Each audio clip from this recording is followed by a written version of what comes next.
Bonjour à tous, c'est Daniel, pasteur de l'Église biblique baptiste de Charleville-Mézières. Merci de regarder la chaîne YouTube, notre chaîne YouTube. J'imagine que vous vous préparez pour Noël. Ça s'approche. Évidemment, la grande raison pour Noël, c'est l'avènement de Jésus, n'est-ce pas? Le Sauveur, il est venu pour nous sauver. Et honnêtement, une chose est claire, le grand besoin de chacun de nous, c'est la paix. Et ça, c'est le thème pour notre Église, pour ce mois de décembre, la paix. Et Jésus, il a bien établi la paix en venant pour nous. Galates chapitre 4, versets 3 à 7, ce n'est pas un passage typique pour Noël, mais ça explique beaucoup par rapport à sa naissance. Galates chapitre 4, verset 3. Nous aussi, de même, lorsque nous étions enfants, nous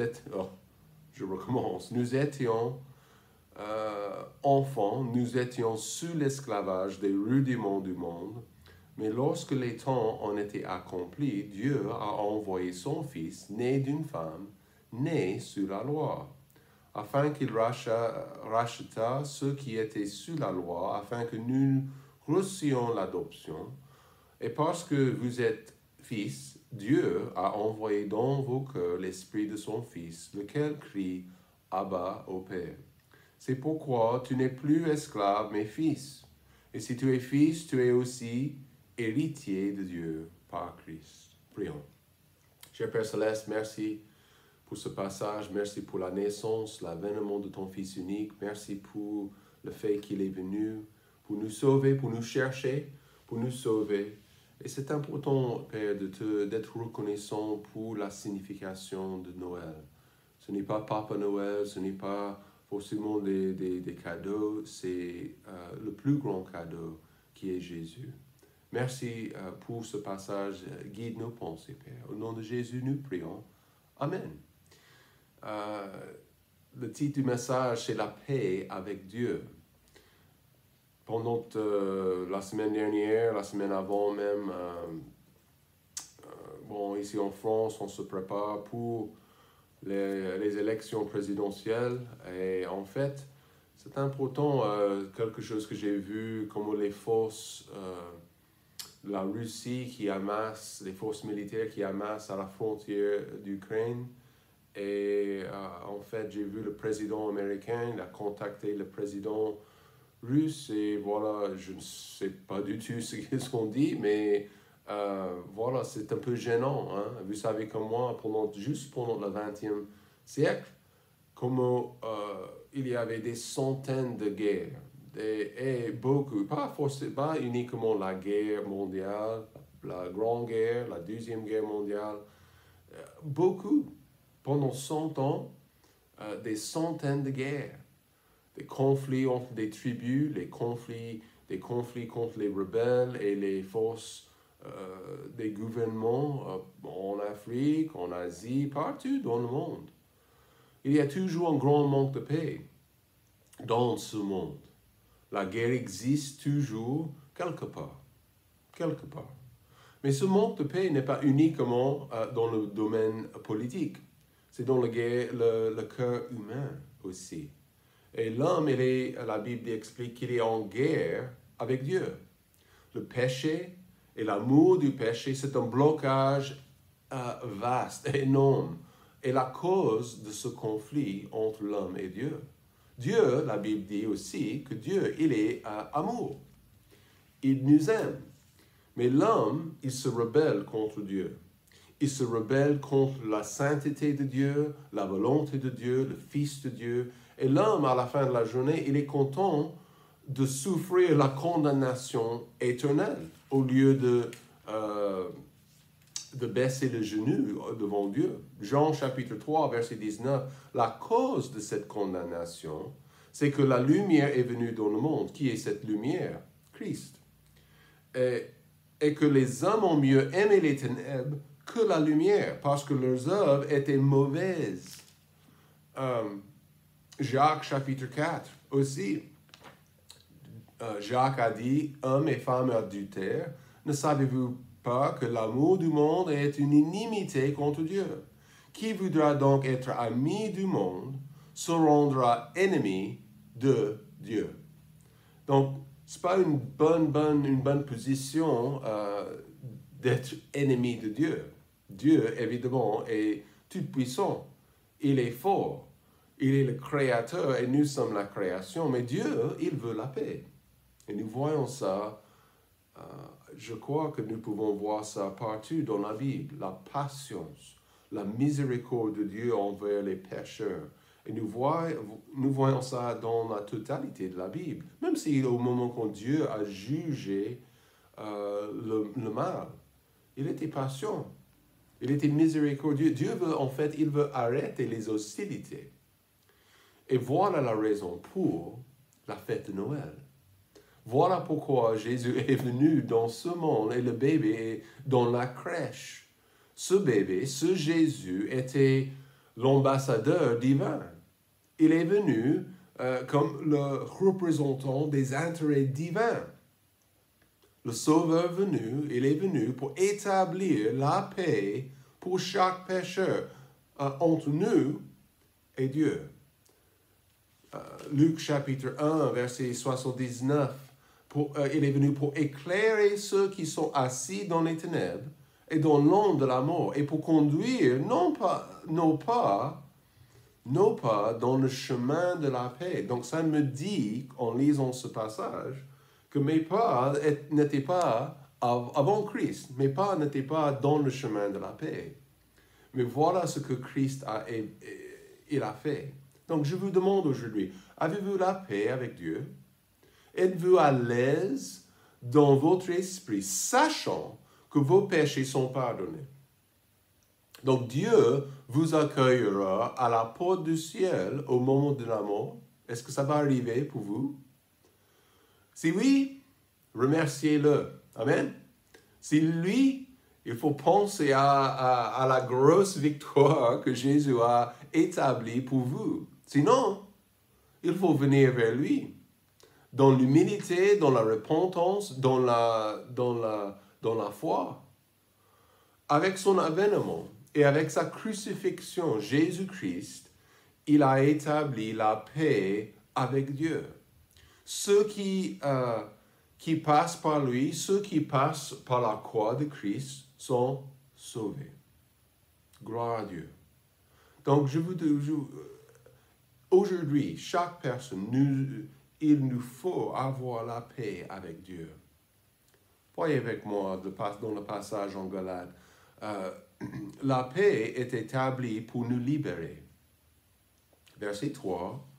4.3, nous aussi de même, lorsque nous étions enfants, nous étions sous, l'esclavage des rudiments du monde. Les rudiments du monde, dans des autres versions françaises, ça dit les principes élémentaires, mais en grec, ce terme, la racine a le sens de ranger, où ça parle d'ordre fondamental ou élémentaire. Comme notre alphabet, par exemple. A, B, C, D, E. Ça commence très tôt que nous enseignons ça à nos enfants. Cet alphabet, ces lettres, ces chiffres. Pourquoi? Parce que ces lettres sont les fondamentaux de l'écriture. Impossible de lire sans avoir la base de ces lettres. Et vous savez, je viens de lire, c'était un livre par rapport des esclaves et comment c'était interdit au sud, aux États-Unis, avant la guerre civile en Amérique. C'était interdit pour des esclaves de connaître des lettres, de savoir lire. Et c'est monstrueux ça, hein?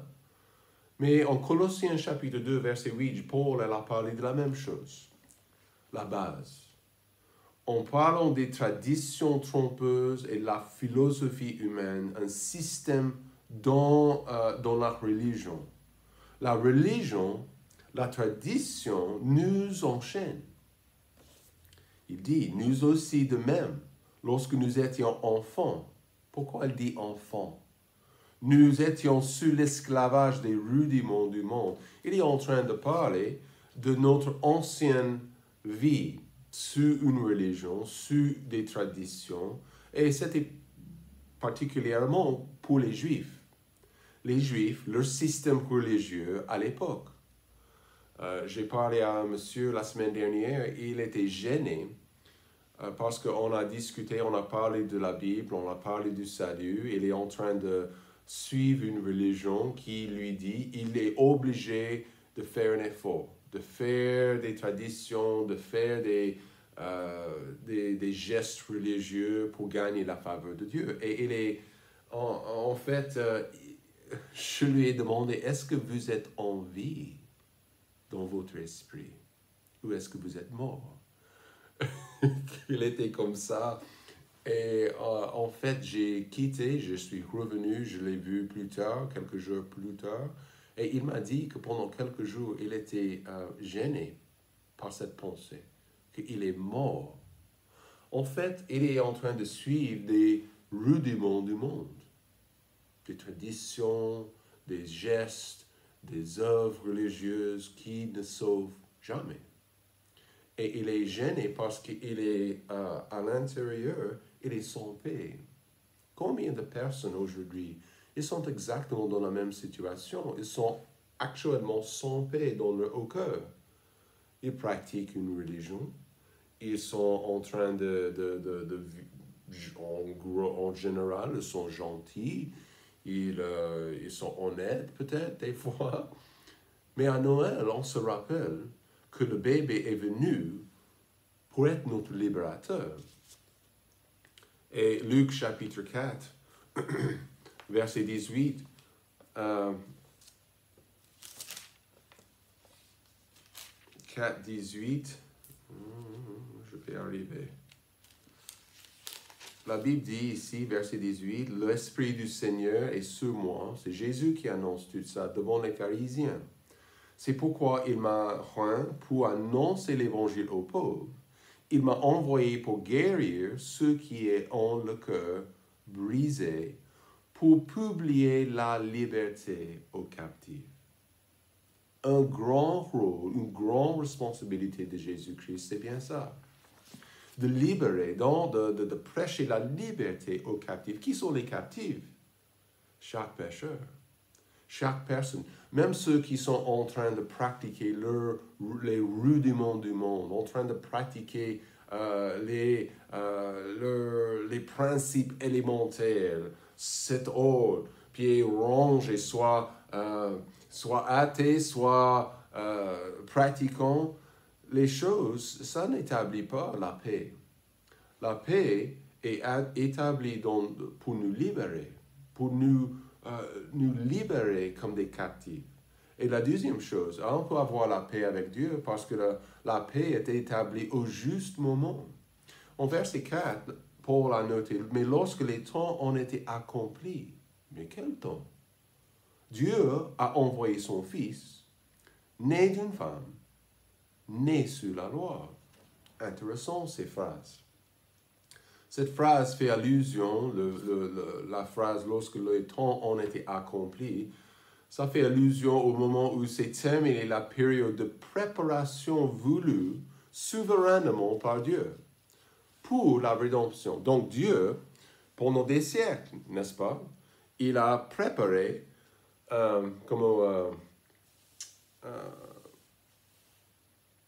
il était en train de préparer le monde pour le moment quand il envoyerait son Fils unique. On peut se demander pourquoi Christ n'est pas venu en 2020, n'est-ce pas? On peut dire aussi, quelqu'un a posé la question, pourquoi Christ n'est pas venu comme un adulte à l'âge de 30 ans? Pourquoi est-ce qu'il était obligé de passer par le ventre de Marie ou dans la crèche ou de vivre pendant 30 ans avant de démarrer son ministère? Tout était prêt pour le Messie. Simplement, parce que le monde juif l'a rejeté et l'a crucifié, ça ne veut pas dire que c'était trop tôt ou trop tard. C'était au juste moment. La Bible dit qu'il est né d'une femme. Ça insiste sur le fait que Christ n'a pas eu de père humain. Okay? ça insiste sur la perfection, la parfaite humanité du Fils. Il était, comme je dis, il est 100% Dieu et 100% homme. Difficile pour nos têtes de comprendre ça. Mais il était pleinement Dieu et il a prouvé ça dans sa vie. Il était pleinement humain. Sans cela, il n'aurait pas pu être le sauveur du monde. Mais ça insiste, ça dit aussi sous la loi, et on va parler de ça, mais le fait qu'il est né d'une femme, le fait qu'il est venu, son avènement, pour les humains, il est humain, Dieu en chair. Pour l'humanité, il est venu au juste moment pour établir la paix entre nous et Dieu. Et Dieu, cette heure, ce moment choisi par le Seigneur, c'était parfait, c'était bon. Et on parle de ça, et nous sommes reconnaissants 2000 ans plus tard. C'était au juste moment. Et je pense aussi à ma vie personnelle. J'ai accepté Jésus quand j'avais 14 ans. C'était quelque chose, le moment quand il a changé ma vie, ma nouvelle naissance. Et en fait, c'était au juste moment.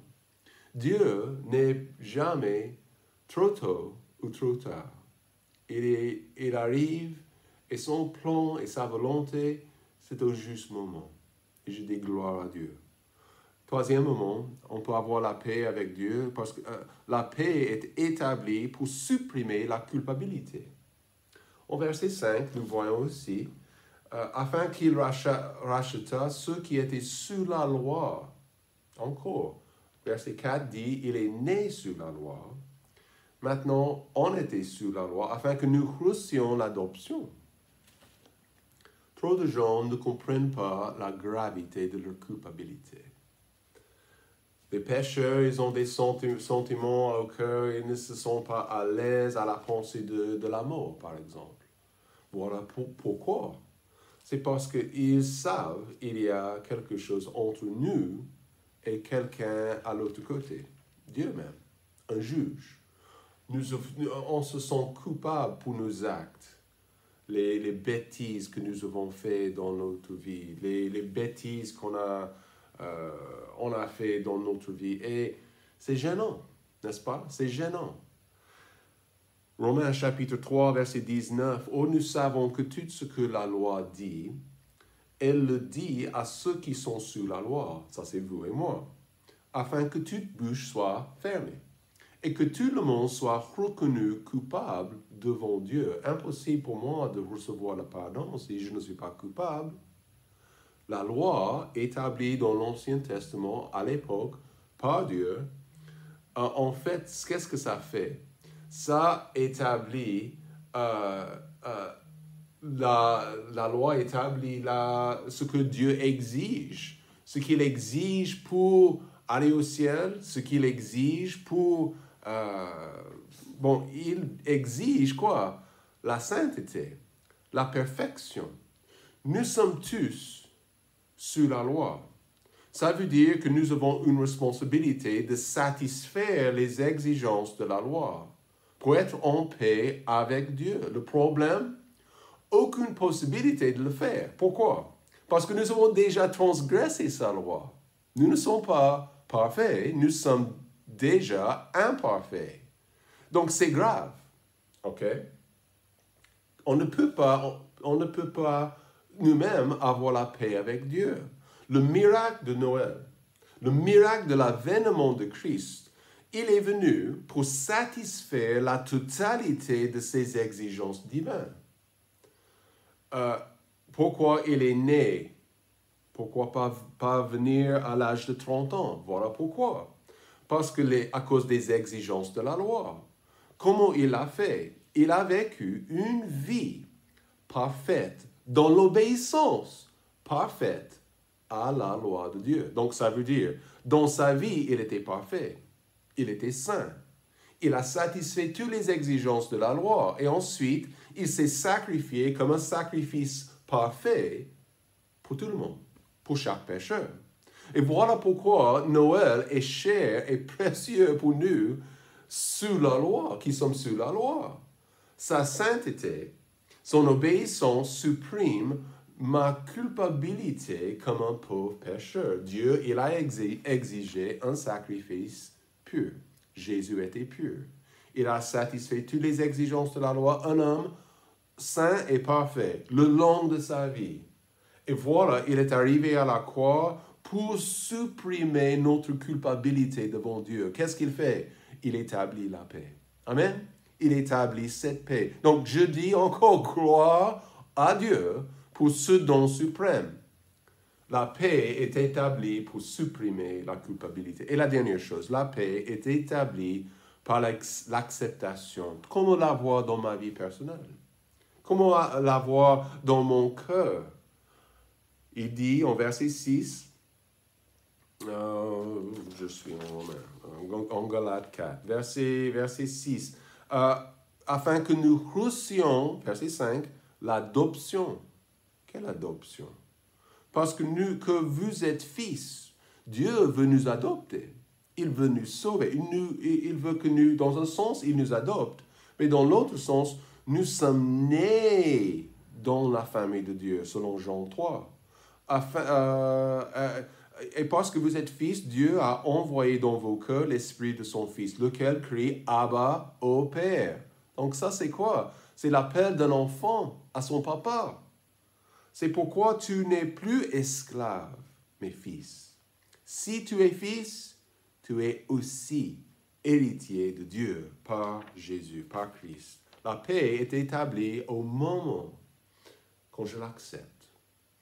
Au moment quand je fais confiance à ce que Christ a fait pour moi à la croix. Si vous essayez de le faire vous-même, vos efforts, vos œuvres, votre religion, ce que vous pratiquez,